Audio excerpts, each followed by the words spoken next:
Hello everyone, welcome back to Let's Talk Wild presents the Vet Tech Chronicles. This is episode 5, school options. This was requested by one of my followers.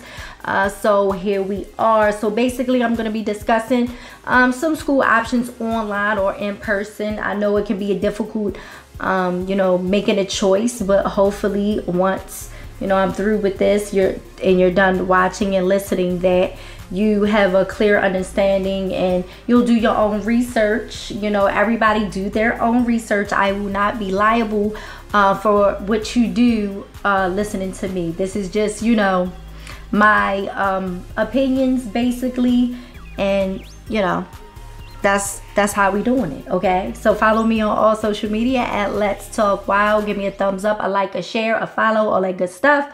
Now let's get into it, okay?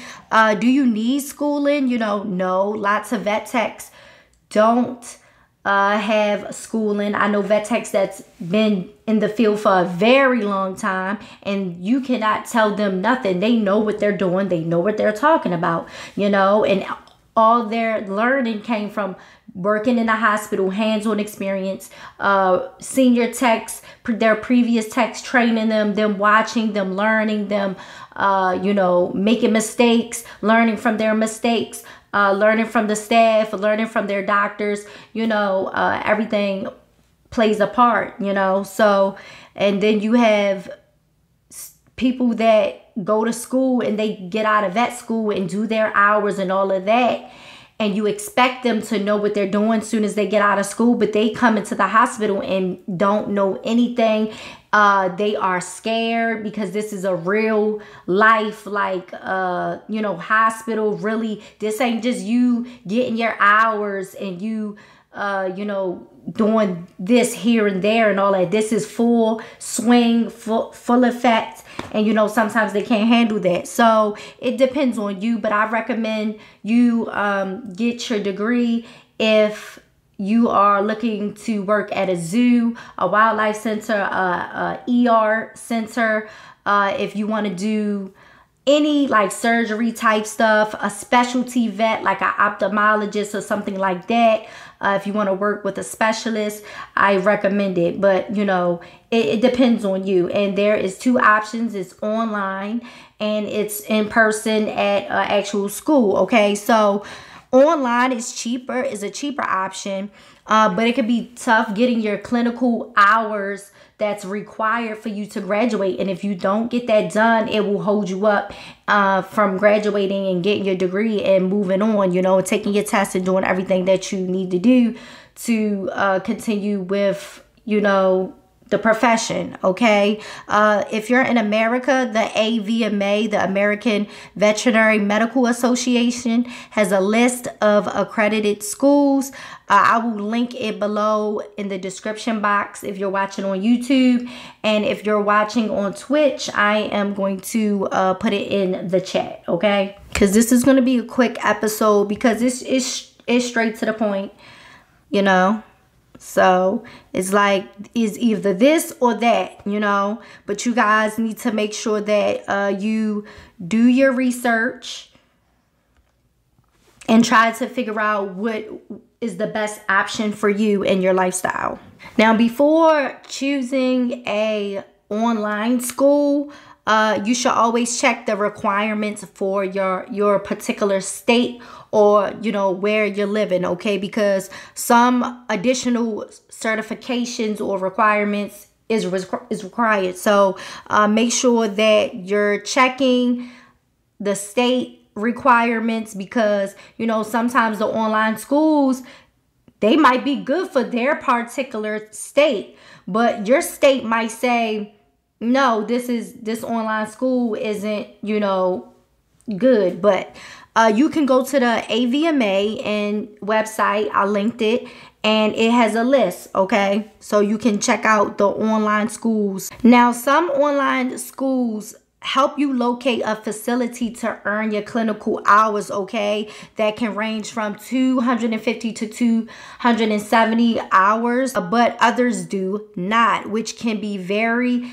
difficult, especially during this pandemic. Okay, so choosing online may seem like a good financial and convenient choice, but if you have to find your own facility to get those hours and you are not already established at a vet hospital, it could be difficult and will hold you up in your schooling and graduation. Okay, you know, it's hard out here. They'll say, hey, we're accredited by the AVMA and all of that good stuff, but you have to find your own facility to get your clinical hours. If you cannot find a place to get your hours, it's going to hold you up.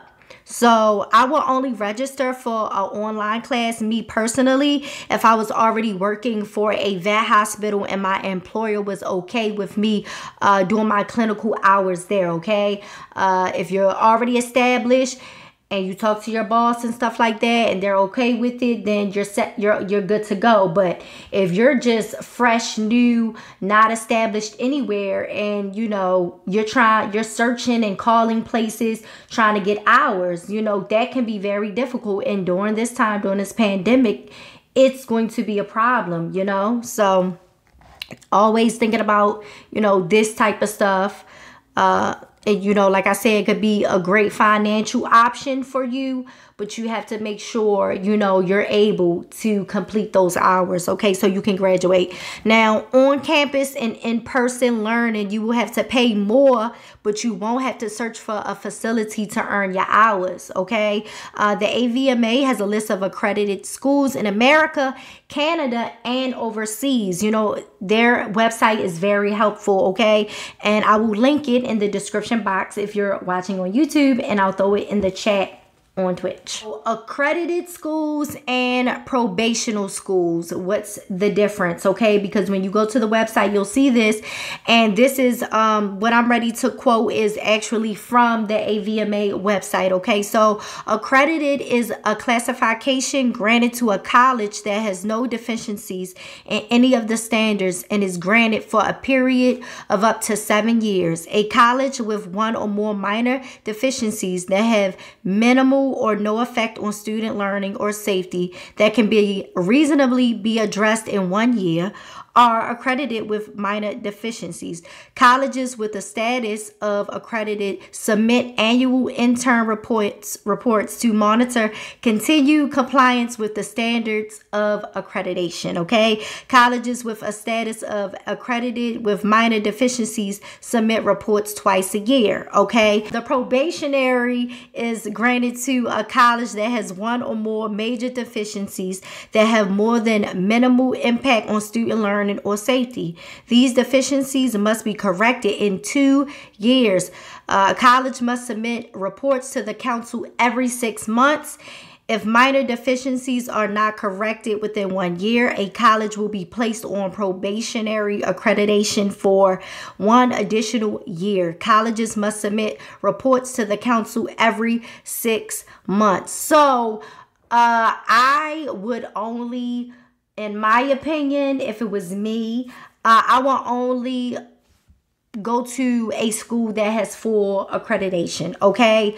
I don't want to enroll in a school that it's on a probationary period because you ain't do what you were supposed to do for the students and stuff like that. So, you know, make sure, click the links for more information. Make sure is a list of everything. It has more resources on there for you guys, you know, to help you choose what option is best for you. Like online is great. Online is great for people that is, you know, already working or have children and stuff like that. But, you know, with somebody with a little bit more flexibility that is able to actually go to school, that, you know, that may be the best option for them. So it just depends on your lifestyle. It just depends. It just depends. And you guys need to make sure that you're picking the right option for yourself, because nobody wants to waste money and waste time, you know, doing something that, you know, you didn't have to or you didn't want to.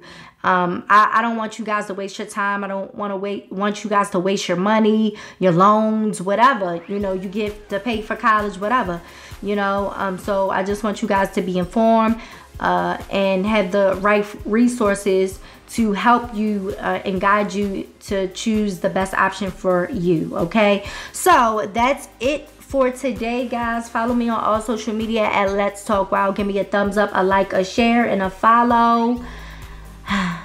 Today was a quick episode. I think.